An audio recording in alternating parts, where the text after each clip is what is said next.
we catch up with an Indiana State Trooper and discuss the MPH Bee III KA police radar.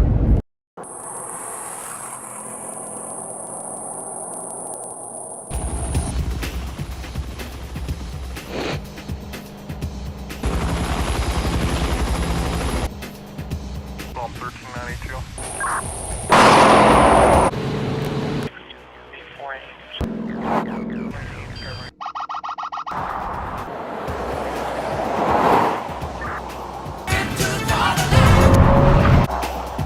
Hey, what's going on, guys? We actually came across a state trooper at a gas station last night in Indiana, and he was setting off our MAXCam 360C with 33.8, which he had on a constant old-fashioned. And I really wasn't aware that Indiana State Police were using MPH Bee3s. And he indicated to me that they've had them now statewide for about 6 months, so they're relatively new in operation in the state of Indiana. And the older MPH Python IIs, which were K-bands, are being sunsetted. And very nice guy, relatively new to the force, 3 years. And we talked about varying targeting situations, POP, which he referred to as the stealth mode, and I certainly discouraged him from using POP. He had floated that idea, and targeting at a great distance, so I was able to actually, hopefully, help educate the officer as to the preferred targeting methods. So anyway, here's this interview or discussion, basically, from the perspective of a state trooper. Indiana has 33.8.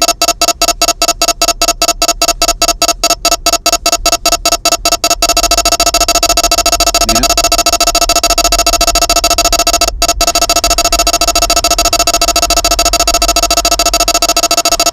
Howdy. Question.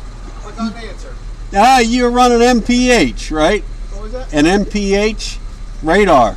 Must be. We're running a B3 now. Yeah, well, that's MPH, Oh, right? is that really? B3, yeah, you're 33.8. I'm in the industry, so I know a little bit about. Oh, is that right? Yeah, LiDAR, police radar. I didn't know Indiana had MPH. Is that new? Yes, yeah. We just picked them up, I think, 6 months ago, give or take. We started issuing them out with the Durangos. I don't got Durango yet, but hopefully. That's a badass car, though, you know? It is. You can't go off-road with it, maybe, No, like a Durango. I get stuck in the medians more often than not. We saw a truck in another state that there was construction. Where was that? I don't know. What state was that? What was the 2 states over? I don't know. Wasn't Illinois. What's before Illinois? Missouri? Missouri, right. And there was construction, and somebody tried to get over with an 18-wheeler. Just sunk right into there. He left there. So, no, that's pretty cool. Yeah, I like the Charger, but in the winters it doesn't serve me too well. So. Right. No, that's nice. So, did the statewide have a contract then to get B3s? Mm-hmm. Yep, we had Python 2s or Python 2s or 3s. I can't remember what we had before, but. Right. I don't know if that's K or K. I'd have to see what the Python 2 is. Yeah, But and that's what we were running for a while, and then we had some people running, I think, stealth. well, the POP mode. Yeah. Yep. With the MPH, because the B3, you know, do you guys use POP?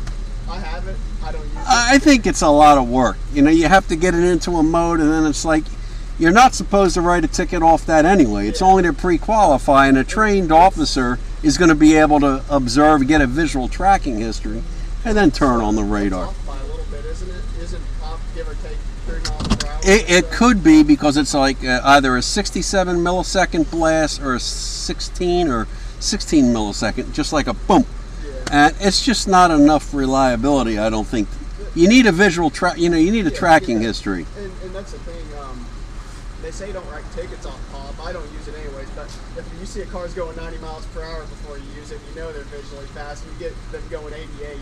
why not be able to ride a ticket? Yeah, well, I don't think it'll hold up in court. Nevada has MPH 33/8 forever, as far as I can remember. They were probably statewide. And I think there's been some challenges that you really, in the manual, and I'm sure your training probably doesn't say that. But you really don't need POP. A skilled officer running IO, you know, instant on, you're qualifying your speed, you can get a reading of a speed in, you know, 300 milliseconds, less than a half a second. I mean, it's quick. So what is POP really, why would you use it? Yeah. I mean, are you trying to beat a guy with a radar detector? Is that how they're trading? Or do you even think about a radar detector? That makes sense, but these V3s, they reach out. I think there's a state road here that's just straight as can be. Right. It's about straight for 2 miles, and I got the V3 to pick up a car about 1.2 miles away. Yeah, no, that's 6,000 feet. Yeah. And you're probably, I mean, in New Jersey, the Judge Reginald Stanton, this had to do with LiDAR. They really don't allow tickets, or you're not supposed to, less than, or anything greater than 1,000 feet, right? Okay. Because then they claim that, you know, how can you get a visual tracking on a vehicle greater than 1,000 feet? I mean, how could you possibly, at a mile out, technically you can get that in perfect conditions, yeah. But are you really going to, well, maybe you would, write a ticket off that, because it's like, who is that a mile away? You're going to have to wait a long time, right? Yeah, and once again, at 1.2 miles, I don't know if it's even that accurate. I was just testing it with my buddy. We were like, I wonder how far this thing can actually even reach. No, it can, and then if you're in patrol mode, because we've tested, the capture range in patrol mode is much less than, you know, closer than you can stationary. And I think some of that is because, you know, the radar is picking up your patrol speed, and they have to process that out, because then you don't want to add your speed. You know what I mean? It just gets more complicated when you're in patrol mode. But we find about 1,000, 1,100 feet in patrol mode, and, you know, upwards of 4+, you know, perfect conditions. Well, can I say that in court if I ever go to What's that? ticket, the ideal conditions about 1,000 to 1,100 feet? Well, yeah, when you're cruising now with radar, you don't get a distance, Yeah. right? I mean, there is one company that makes a radar that has its, I think it uses frequency modulated radar, which gives you the ability to get distance. But police LiDAR is really, if you ever, do you guys use LiDAR in this state? I have one, but it's older than me. What's that? Is that a custom Pro 3? Is it a white gun, or is it a black LTI? It's or blue? White. It's old. I keep it in my garage because the battery actually has battery acid coming from it. Oh, jeez. Through the cap. Oh, you can't break it. Does it take rechargeables, or? No, it takes like one of those big batteries. Oh, that must be old then, because the newer ones are taking AA's. Yeah, this is from 1998, I believe. It's a hand-me-down from my FTO. So. No, you could be. I don't even know what that one would be. It could be an LTI. Is it a heavy gun? Oh, very. Yeah, it's probably an LTI metal. Is it metal casing? Yep, it yeah, sure is. It's going to be an LTI. Customs were plastic. The things weighs probably about 15 to 20. Maybe 15 pounds. Yeah, that was the day when they used to use tripods. In the early 90s, you would see, like, we'd be in Maryland, and you would see them set up in the median, like on I-9 Interstate, and they would have the, now everything is handheld, you know, much nicer. But, no, I mean, so you're relatively new on the force, or no? 3.5 years. 3.5 years. I would say that's still considered new. I'm still learning stuff every day. Right?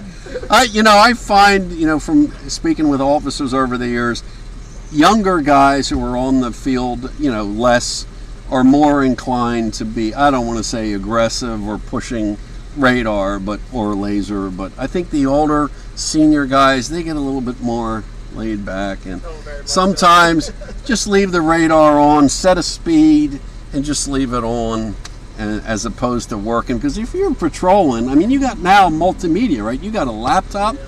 Do you guys even have like an MPH 900 which scans ALPR license plate? Yeah, we do.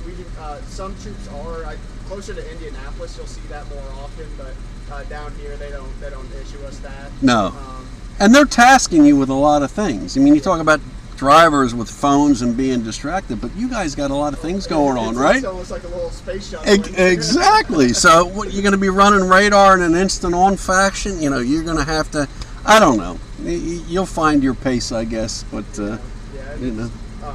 Like you said, my FTO, when I first got with him, he would just turn on the radar and drive around. I'm like, well, I was telling you that you have to find the car visually fast. He just told me to shut up.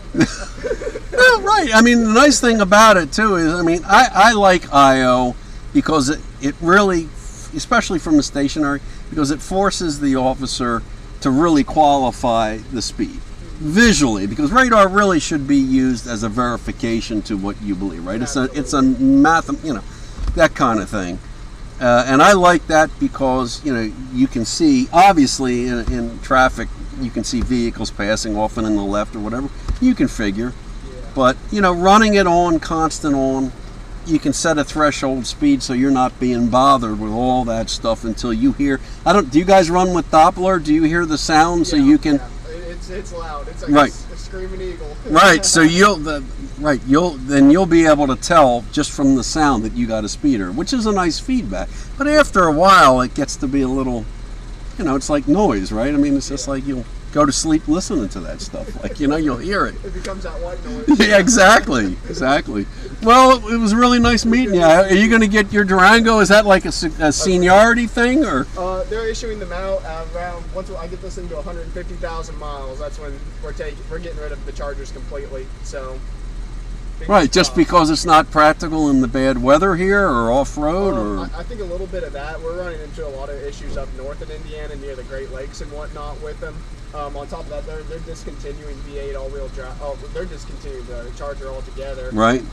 But our department tried to mess with the V6 all-wheel drive Chargers, and they were terrible. Terrible. Yeah. Wow. So they took the door stickers off them and put them up on auction.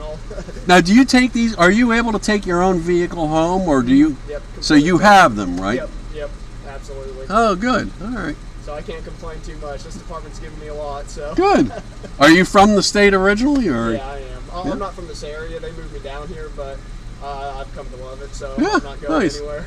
Well, I wish you well. Be safe. Thank you. I appreciate it. God bless you. Take care of yourself. Thank you. Thank you. Bye-bye. Handsome young man. Yeah, he's sharp. Very handsome. Very nice. So it was interesting to get a different perspective from the other side of the vehicle, from a state trooper's point of view. So I hope you found it informative, and please subscribe. If you ring that notification bell, we'll have more videos coming your way from the road. Take care.